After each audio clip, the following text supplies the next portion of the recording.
goal of every professional team is a championship. For most, winning a title takes years. But for the Cincinnati Bengals, the climb to the top has been sudden. The Bengals overcame injury and adversity to capture the AFC's Central Division title in 1970, climaxing a 3-year rise to football supremacy. And this is the story of that climb. The 1970 season opened under a cloud of pessimism with star quarterback Greg Cook in street clothes. In 1969, Cook was named Rookie of the Year and led the AFL in passing.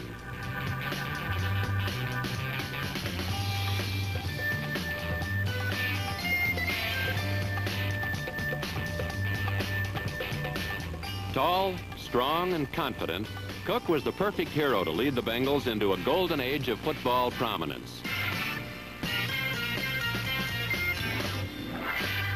Then the Bengals' hopes were battered to earth as Cook suffered an arm injury that would never completely heal. He was lost to Cincinnati for the entire 1970 season.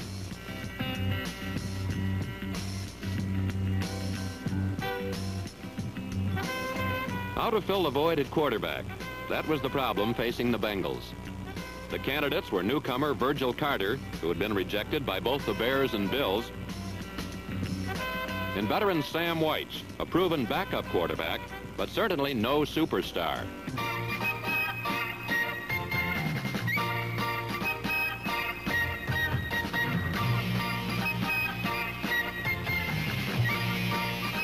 Sam Weich performed like a time-tested veteran instead of like a rusty reserve. His elusive running and leadership appeared to win him the quarterback job, while Carter seemed destined to remain a spectator. The Bengals were determined to prove that they could win without Greg Cook, as each player gave from the heart as well as the body. Cincinnati's new Riverfront Stadium was christened in dazzling style as Jess Phillips' 83-yard sprint capped the 31-21 Cincinnati victory. It appeared the Bengals had enough depth and talent to win without their star quarterback as they ambushed one of pro football's traditional powers. But in the season's second game, they were thrown to the lions. In brand new Riverfront Stadium, the already powerful Oakland Raiders showed off some brand new explosive talent. Number 87 is #1 draft choice Raymond Chester, a tight end with more than a little determination.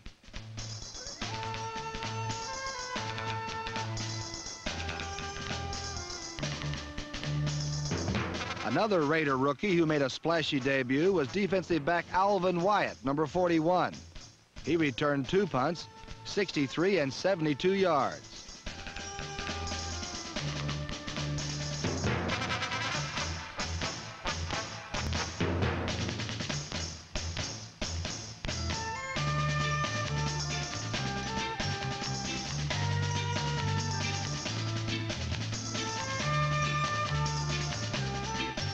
And then, of course, there was the old Raider strength, the passing combination of Darryl LaMonica to Fred Biletnikoff, which was good for 2 more touchdowns.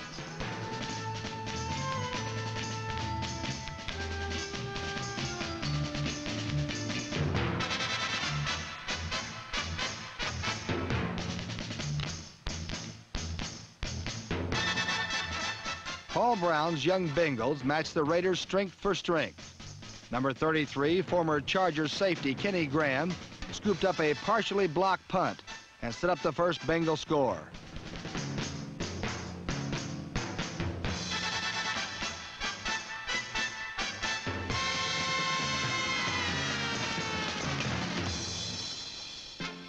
Number 14, quarterback Sam Weich, rolled right and kept right on rolling to the Bengals' first touchdown of the year.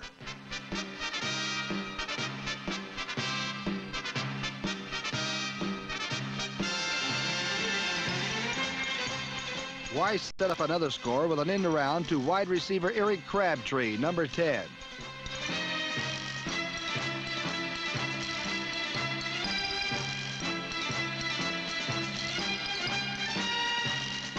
Paul Robinson followed a block by number 71, former Chicago Bear Rufus Mays, and the Bengals had scored again. Another Bengal touchdown was the result of a Sam Weiss pass to speedy running back Essex Johnson, number 19.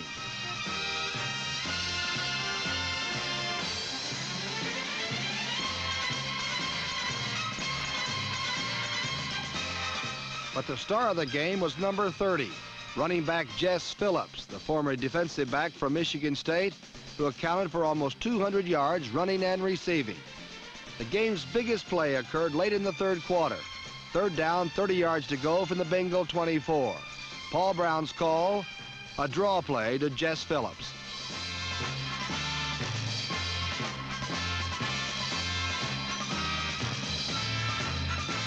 Later, Phillips said, quote, "We all sort of flinched when that play came in from the sideline, but it was the Raiders who flinched at the final score.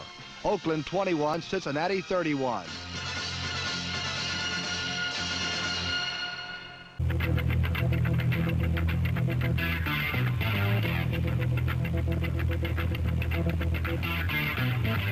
Fumbles, mistakes, and a ferocious Detroit defense all contributed to defeat as the Lions devoured Cincinnati 38-3.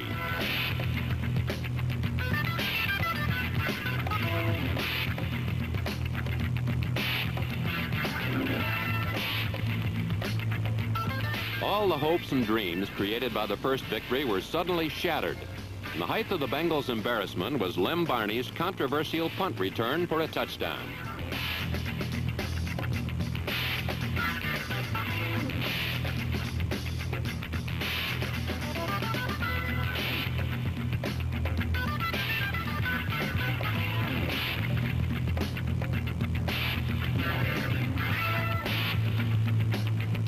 The next week against Houston, Cincinnati seemed to be back in winning form as All-Pro Bob Trumpy hauled in his first touchdown pass of the year.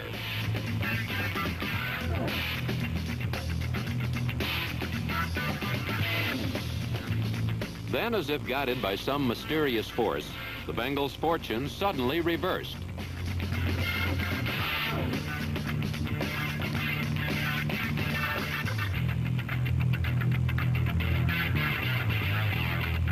It took Houston's Charlie Johnson only 3 minutes to lead the Oilers on an 80-yard scoring march that broke Cincinnati's back and gave Houston a slim 20-13 victory.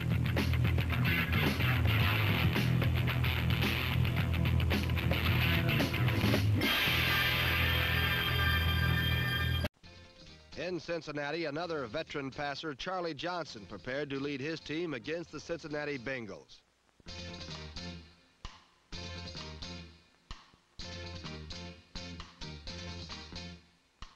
The Bengals and Oilers spent most of the first half getting acquainted as defense dominated, with both teams hitting often and hard.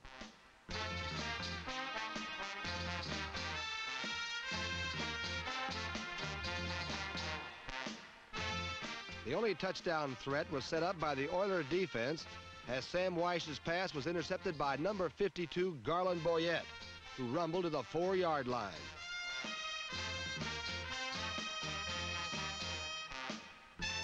But the Bengal defense got into the interception act on the very next play as number 66 Bill Berge took down a rebound in the end zone.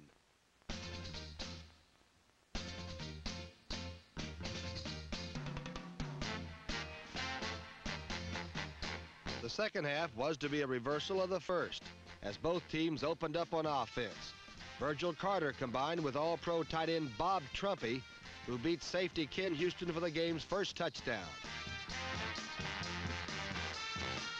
With the Bengals on the move again, a Johnny Peacock interception of a Carter pass turned the momentum around.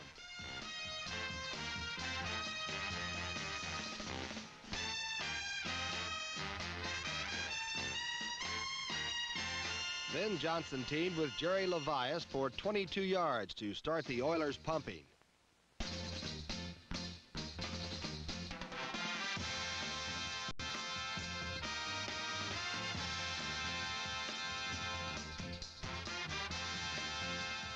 And number 35, Woody Campbell, got the touchdown several plays later.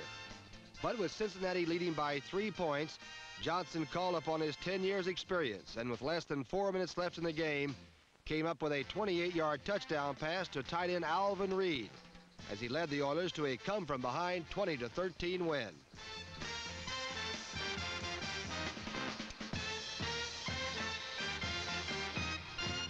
rarely has any quarterback made such an impressive debut.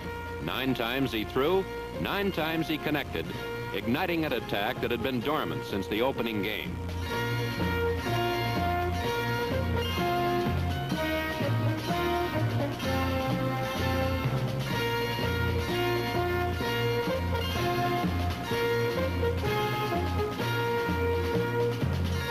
The offense was overpowering, and the defense equally devastating as number 82, Royce Berry, picked up a fumble and strolled in for a touchdown.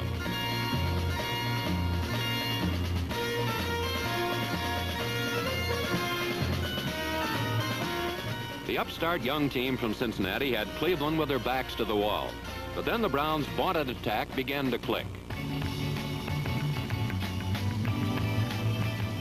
Number 44, Leroy Kelly, roamed through the defense for acres of yardage, and Cleveland snatched victory away 30-27.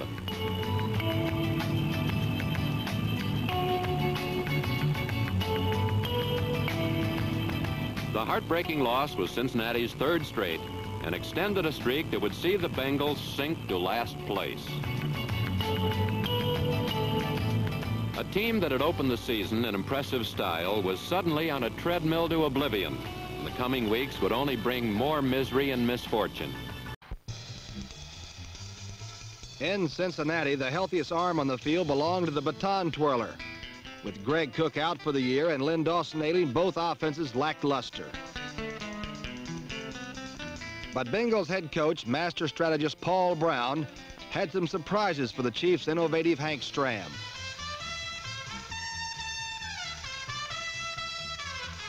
It was an understatement to say the Bengals were nervous, but whenever they suffered a bad break, they took it out on Kansas City.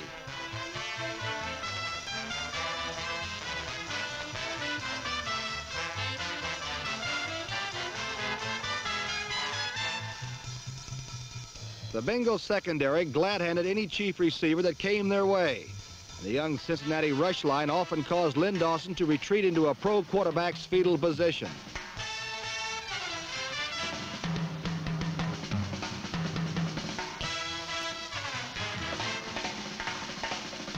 The Bengals gained an early 9-0 lead when Essex Johnson followed number 73 Pat Matson to a touchdown that sent the old mentor reeling for an answer.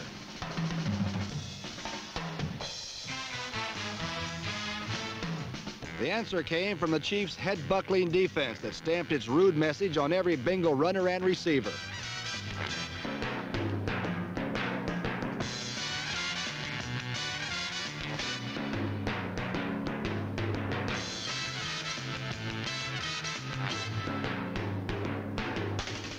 Follow number 63 middle linebacker Willie Lanier, and you follow the ferocity that finally ground down the Bengal offensive machine.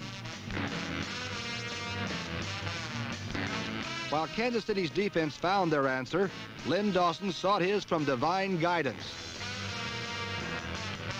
The Chiefs' offense was ignited by brash second-year running back Ed Podolak, number 14, who Hank Stram says will be another Tom Matty.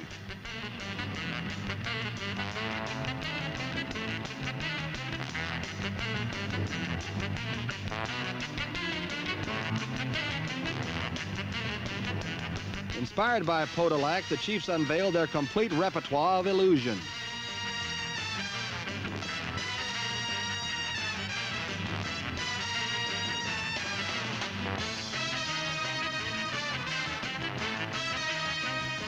Wendell Fluid Drive Hayes scored on a short burst, and Dawson fired a perfect pass to tight end Fred Arbanis, who scored his first touchdown since 1967. With their 27-19 victory over Cincinnati, the Chiefs remained one game behind Denver in the AFC's Western Division.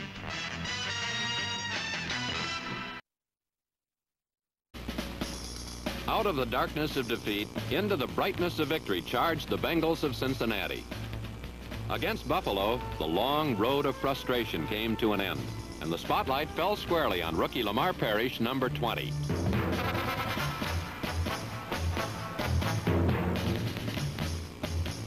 Perry sprinted for 2 tape measure touchdowns, one a 95-yard jaunt with a kickoff, the other an 83-yard trip with a blocked field goal.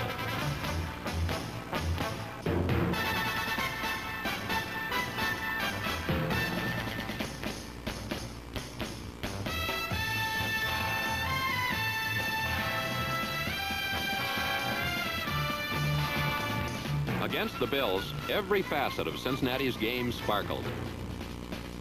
Perry spearheaded a stingy secondary. Horst Muhlman added 5 field goals. And the hard chargers of the defensive line pummeled Buffalo's quarterback. For the second time in 1970, number 82, Royceberry, scooped up a fumble and scored a touchdown. For Virgil Carter, revenge. Carter had been dropped by the Bills, but now had returned to destroy them. Valuable lessons acquired in defeat were put to work. The result was 43 points, the most in Cincinnati's history. In Cincinnati, another of pro football's great new rivalries was preparing to step into its second stage of development. At quarterback for the Bengals was number 11, young Virgil Carter, a former Chicago Bear whose career has been almost as topsy-turvy as some of the things which have happened to the Bengals lately.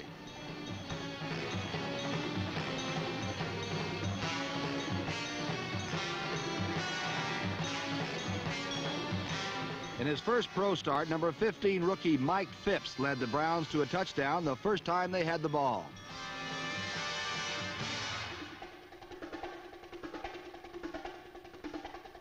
Number 89, Milt Moran's catch set up a touchdown sweep by number 44, Leroy Kelly. And the Browns seemed on their way to breaking their rare 2-game losing streak.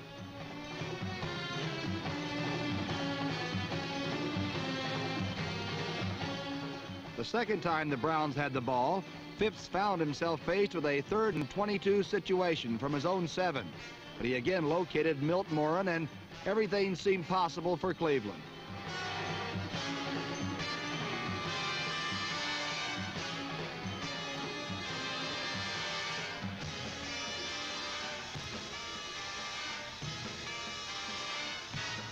Moran's great play was Cleveland's last.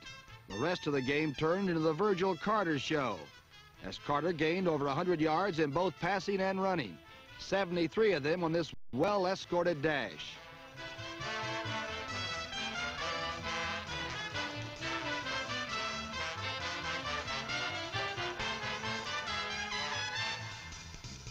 Carter's fumble was not crucial, mainly because he did too many other things well, such as this rollout strike to number 30, Jess Phillips, at the goal line.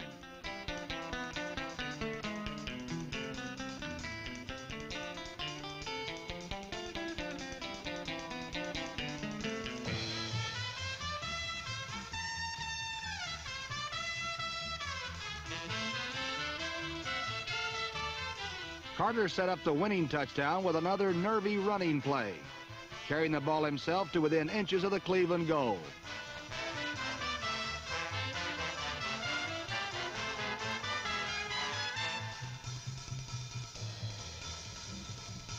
From there, number 18, Paul Robinson, did the honors.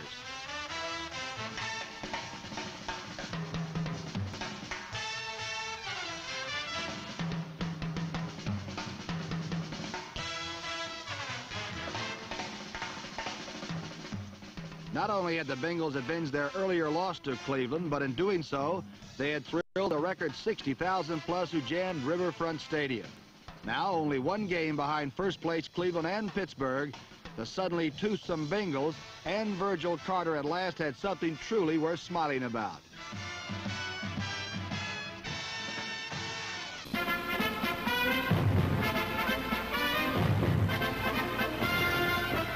The Bengals had polished their game to a bright luster just in time for a rematch with the Cleveland Browns. The Browns came to Riverfront Stadium tied for the division lead, while the Bengals remained in last place. But this was an improved Cincinnati team. They had acquired poise, precision, power, and the quarterback who would lead them out of the cellar. Virgil Carter put on quite a show as he raced for 110 yards on only 9 carries. This 77-yard run was tarnished by a fumble, but there were more.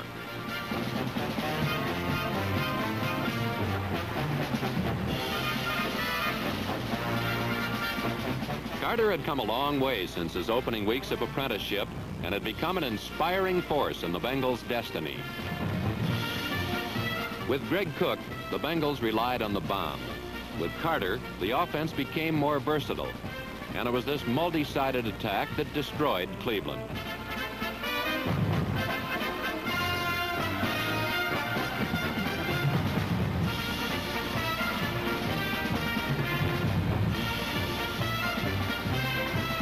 The 14-10 win was a personal victory for Virgil Carter, who had risen from bench warmer to star.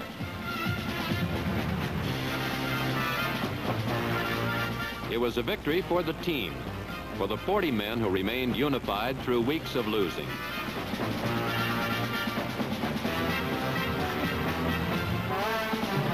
The victory was the greatest in the Bengals' history and finished a chapter in an epic rivalry that will become one of the fiercest in the game. But most of all, this was a game the Bengals won for their coach, Paul Brown, the architect of Cincinnati's destiny, for Brown is the guiding force behind every move the Bengals make. In India, there's a legend that if a man stares into the eyes of the Bengal tiger, he becomes hypnotized and cannot function properly. In Cincinnati, the Steelers found that the legend is true.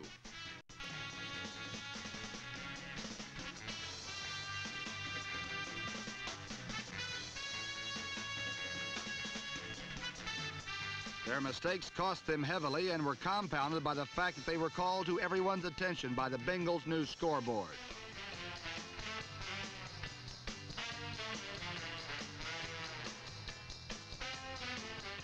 One Pittsburgh error led to this touchdown by number 11, Virgil Carter.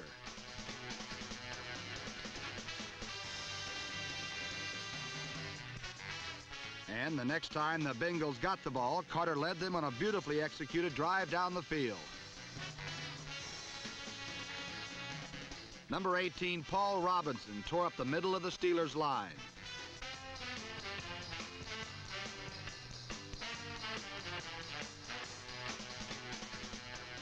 Carter then hit number 25, Chip Myers, who's no relation to Chip Glass.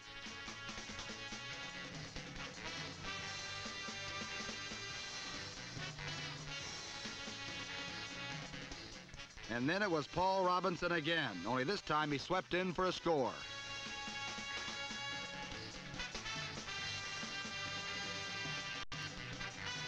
Robinson's touchdown added to the Bengals' lead and touched off some of the exuberance that has made Cincinnati a contender in the last couple of weeks.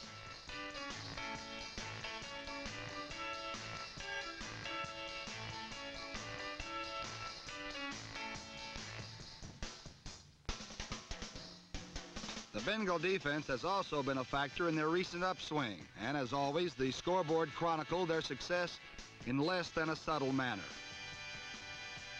Undaunted, Steeler quarterback Terry Hanratty stared right into the eyes of the Bengal attack and also threw the ball there to number 66, Bill Berge. The interception by Berge was duly noted by the scoreboard.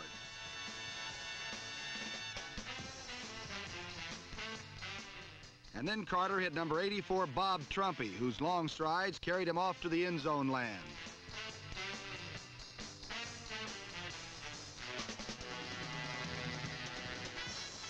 The Cincinnati lead was now insurmountable, but Carter decided to rub it in, and the Bengals' final score came on a beautiful hookup with number 10, Eric Crabtree.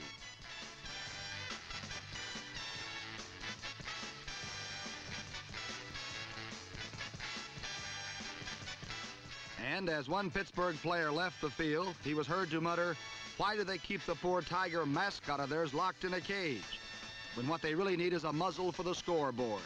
Bengals 34, Steelers 7.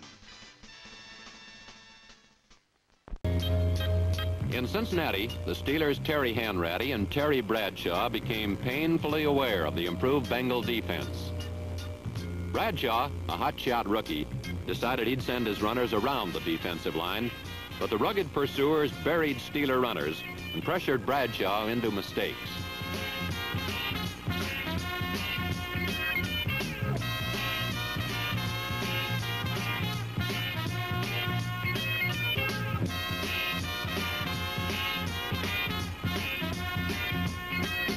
Bruised and unnerved, Bradshaw coughed up the ball and left the game a believer. Exit Bradshaw, enter Hanratty. Hanratty's tactics were to throw over the pass rush, but number 31, Fletcher Smith, disposed of that idea.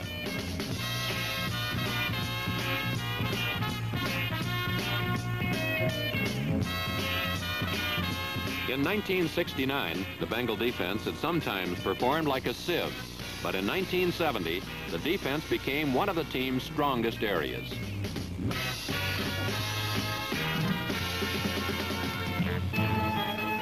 The offense was quick striking and varied. Bob Trumpy hauled in a bomb from Virgil Carter, and Carter's own elusive style brought another score.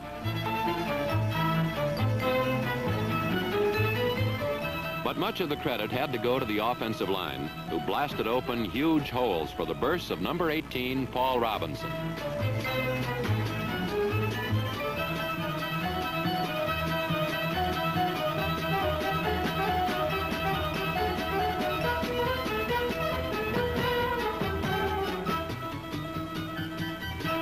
The 34-7 victory avenged an earlier loss to Pittsburgh and moved Cincinnati into second place.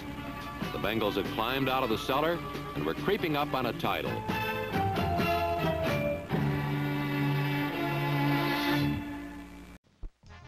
In Cincinnati, what looked like a contest for budding Arthur and Catherine Murrays was actually the setting for a budding football team, the Cincinnati Bengals, as they took on the New Orleans Saints. The youthful vibrance showed early as the Saints' Dan Abramowitz ran fast enough to catch up with the ball, but not fast enough to outrun 3 Bengal backs. Cincinnati's defensive line was quick, too. Quick enough to get to the passer by the outside routes, as New Orleans was limited to 2 field goals for the second straight week.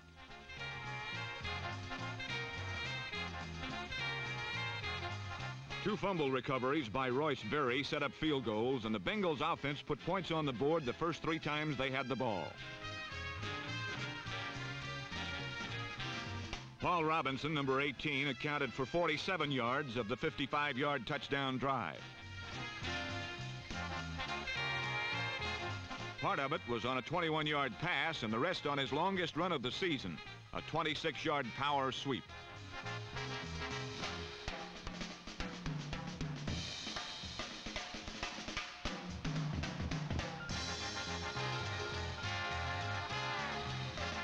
Another Bengals scoring opportunity was lost when Bob Trumpy, number 84, dropped a sure touchdown pass.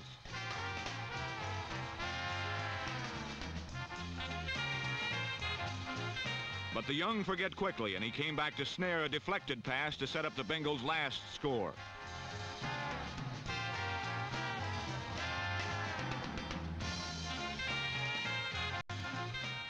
Virgil Carter got the touchdown as the Bengals won a 26-6 affair and moved into a 3-way tie for first in the AFC Central Division.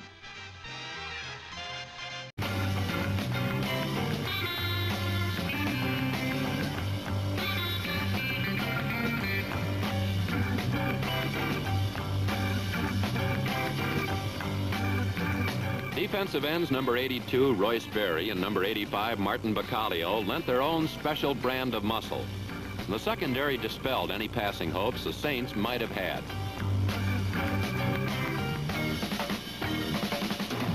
Virgil Carter exploited the varied talents of his receivers for scores.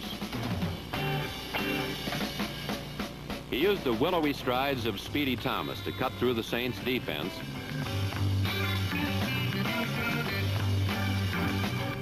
And then bombed them with long strikes to a high stepper like Bob Trumpy, number 84.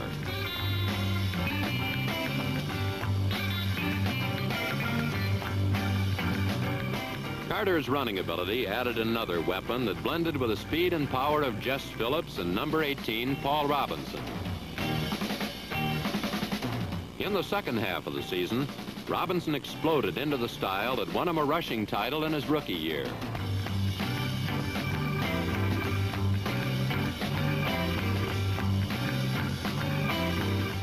The 26-6 victory moved Cincinnati into a tie for first place.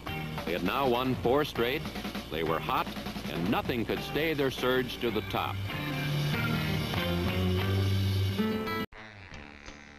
In San Diego, the Chargers met the Cincinnati Bengals, who were tied for first place in the AFC Central. Despite serious injuries, the Bengals had won 4 straight, the most in their history. Much of their strength has come from talented newcomers like number 20, Lamar Parrish, who raced 79 yards with a punt to give the Bengals an early lead.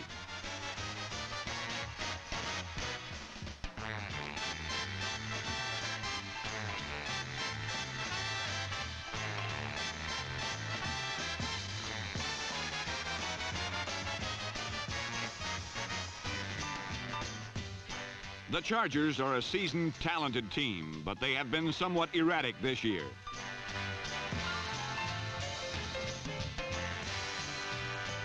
Occasionally, number 21, John Hadle, and number 22, Dickie Post, have flashed the style that once made the Chargers a potent offensive force in pro football.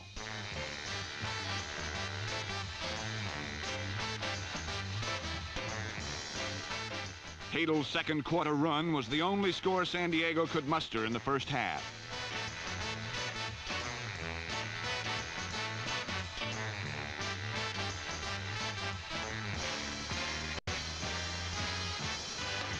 Hadle relied on the guile and wit of 9 pro years to puncture the inexperienced Bengals secondary.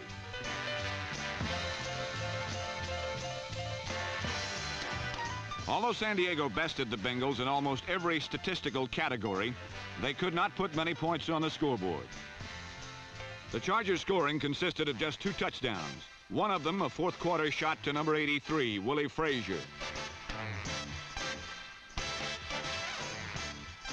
For the most part, indecision marked the Charger offense, and only occasionally did San Diego display the running game they are capable of showing.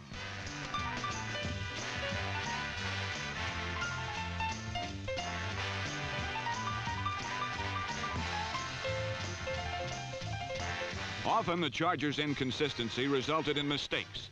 The Bengals picked off 3 passes, and this interception by number 13, Ken Riley, set up a Cincinnati touchdown. Amazingly, Cincinnati had 0 net yards passing, and it was the power bursts of Paul Robinson and number 30, Jess Phillips, that won the game for the Bengals. The 17-14 victory was Cincinnati's 5th straight, as they continue to enjoy the best season in their history.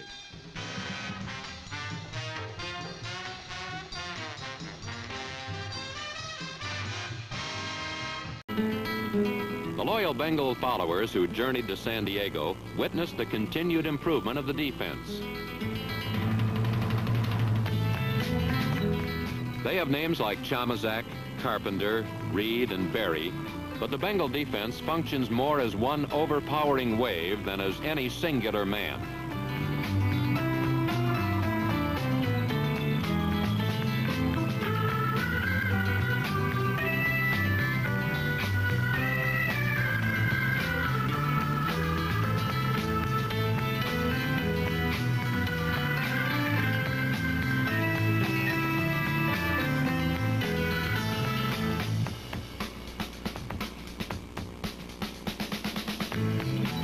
Number 20, rookie Lamar Parrish, again paced the secondary by making a key fumble recovery and then gathering in a punt and sprinting 79 yards for a touchdown.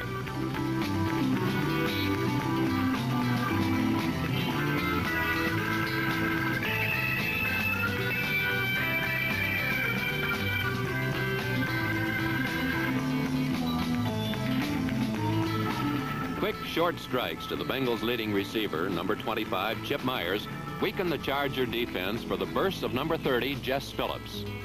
Cincinnati scored only 17 points, but it was enough for a victory and a half-game first-place lead.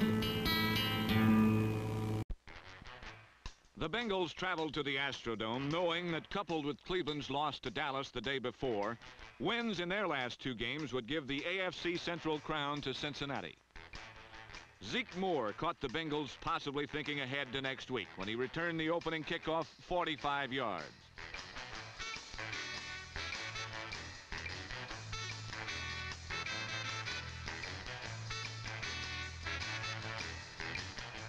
But the Oilers squandered the good field position when Mac Hike tried one too many moves and fumbled.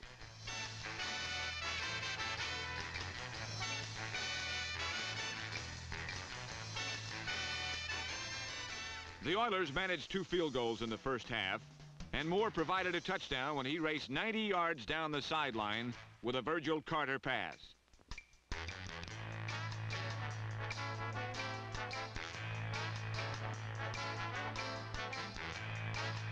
Unfortunately for Moore and the Oilers, a roughing the passer penalty nullified the play. Although less spectacular, the Bengals' ball control drive set up 2 field goals too. The running of Jess Phillips, number 30, and Paul Robinson, number 18, accounted for much of the yardage.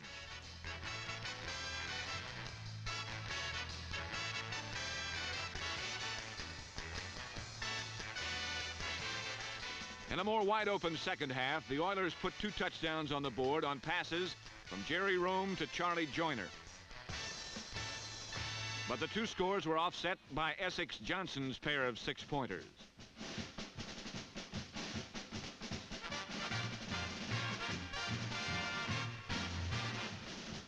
Johnson first tore through the Oiler line for 15 yards and then snared a 51-yard strike from Carter.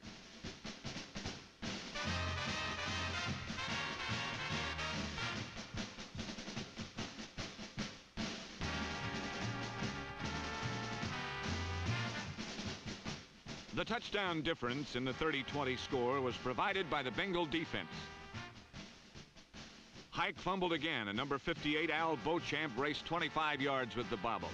The touchdown helped wrap up Cincinnati's 6th straight win and gave the Bengals a chance to clinch their first division title with a win over Boston this week.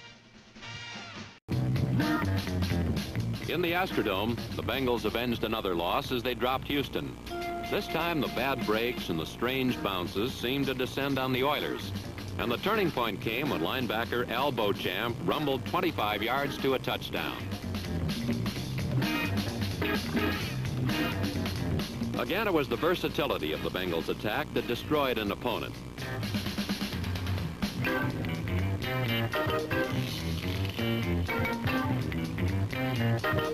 When the Oilers fell back to cover passes from Carter to Myers, Carter simply handed the ball to his running backs. Carter threw, the receivers caught, and Phillips and Robinson ran. But the big noise came from reserve Essex Johnson, number 19.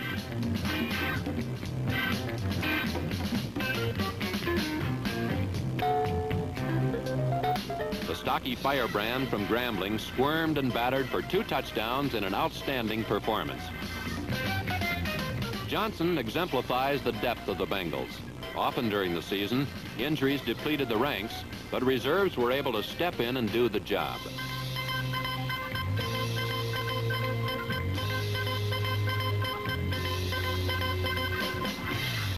Last Sunday, Cincinnatians turned out in record numbers to share some football history with the third-year Bengals. Behind their Cinderella quarterback Virgil Carter, number 11, the Bengals had only to beat Boston to be the youngest team ever to win a divisional title. The Bengals seemed headed for disaster in the first quarter when Carter was knocked senseless. But Carter came back moments later to throw a touchdown pass to Chip Myers, number 25.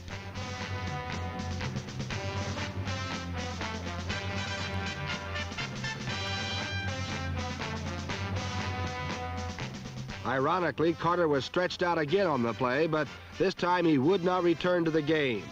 He was replaced by Sam Weiss, number 14, who hasn't seen much playing time lately, but you'd never know it the way he performed as Carter's magic remained in the game with him. The Bengals thoroughly routed Boston. The whole Bengal phenomenon almost defies analysis, but Paul Robinson, number 18, in regaining the form of his rookie year, certainly hasn't done them any harm. In this game, he scored 3 touchdowns, and to become the complete ball player, all he has to do is become a little more enthusiastic. But in fact, the Bengals are winning on enthusiasm. Well, they are a team without stars, except for Speedy Thomas, number 17. And all he likes to do is communicate with them. With defensive tackle Mike Reed, number 74, back from an injury, the Bengal defense has achieved a cohesion it lacked during their early season troubles. The Bengals left the Patriots battered and stunned until the waning moments.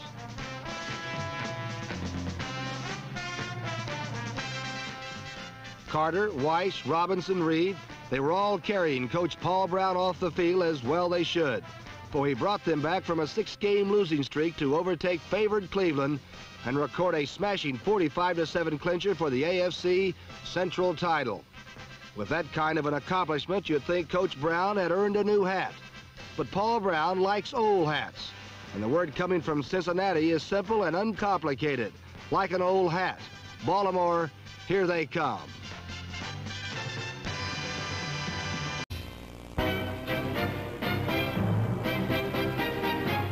The season's final game brought the Bengals the championship of the AFC's Central Division. The Bengals routed Boston 45-7, and every aspect of Cincinnati's game shined. For 14 weeks, the Bengals clawed and scratched their way to the top, and now a title was theirs. The dramatic climb from the cellar to the title came from the determined efforts of players like number 25, Chip Myers. The rise to the top resulted from a total effort by every player, and none had worked harder than Paul Robinson, who scored 3 touchdowns against Boston.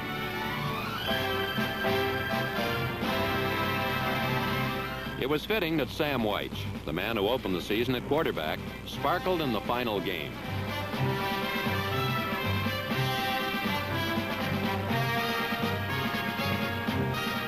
The Bengals had come a long way from the cloud of doubt that opened the season.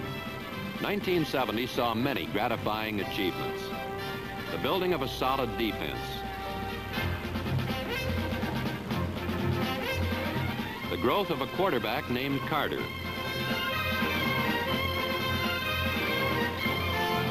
and the joy that came to the people of Cincinnati. For Paul Brown, it was the most satisfying year in a lifetime of accomplishment.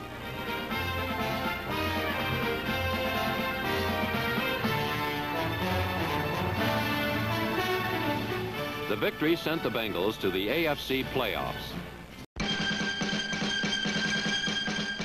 On a cold and windy day after Christmas in Baltimore, the AFC's Eastern Division champion Baltimore Colts and their rookie coach were to begin their first postseason game since that black day in Miami 2 years before. They were finally to begin what they all had worked for, the playoffs, the chance to meet the red-hot Central Division champion Cincinnati Bengals of Paul Brown. Winners of 7 straight, but winners no more. The aggressive Colt defense shut out the Bengals, and Norm Boulash ate up the clock with 25 carries worth 116 yards, his best day as a pro.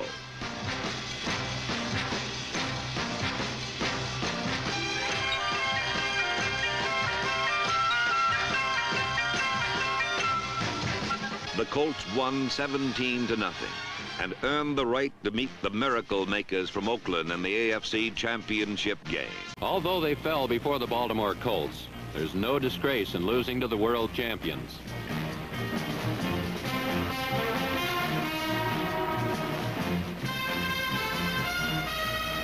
In just 3 years, the Cincinnati Bengals have accomplished more than most teams achieve in a decade. In only their 3rd year, the Bengals won a division title. Paul Brown was named Coach of the Year for the 2nd consecutive time. In 1970, the Bengals outmuscled the meanest and out-toughed the toughest. They are no longer an expansion team, but are now a potent football power which has left its mark in the game. But the records, the accomplishments are all in the past. For Paul Brown and the Cincinnati Bengals, there are other mountains to climb, more challenges to meet. And the Bengals enter the 1970s with a talent and pride that could forge a dynasty.